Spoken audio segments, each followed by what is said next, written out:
தாய் தமிழ் உறவுகளுக்கு வணக்கம். விஜயிடமிருந்து விலகினார், எடப்பாடிக்கு ஆதரவு தெரிவித்தார் என்ற தலைப்பில் இந்த காணொளியை காண்கிறோம். விஜயிடமிருந்து விலகினார், எடப்பாடிக்கு ஆதரவு தெரிவித்தார் என்ற தலைப்பில் இந்த காணொளியை காண்கிறோம். நடிகர் விஜய் அரசியலில் களமிறங்கினார். தற்பொழுது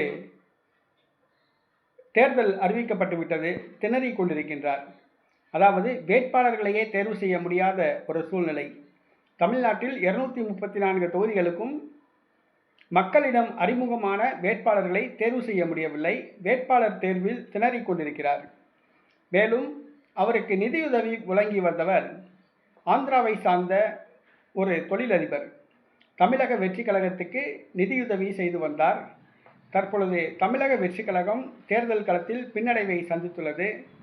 தமிழக வெற்றி கழகம் 9% வாக்குகள் தான் பெறும். நடிகர் விஜயே பெரம்பூரில் தோல்வியடைவார் என்று கருத்து கணிப்புகள் தெரிவிக்கின்றன.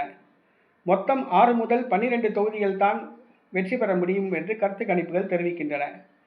தமிழக வெற்றி கழகம் பெரும்பான்மை பெற்று ஆட்சி அமைக்கும் என்று ஆரம்பத்தில் கருத்து கணிப்புகள் தெரிவித்தன. தற்போதுள்ள கருத்து கணிப்புகள் அவருக்கு பின்னடைவை கொடுத்துள்ளது. இது அந்த ஆந்திர தொழிலதிபரை யோசிக்க வைத்துள்ளது. தற்போது அதிமுக தான் மீண்டும் ஆட்சியை பிடிக்கும் என்று கருத்து கணிப்புகள் தெரிவித்திருப்பதால் விஜய்க்கு கொடுத்த ஆதரவை அந்த ஆந்திர தொழிலதிபர் விலக்கியுள்ளார்.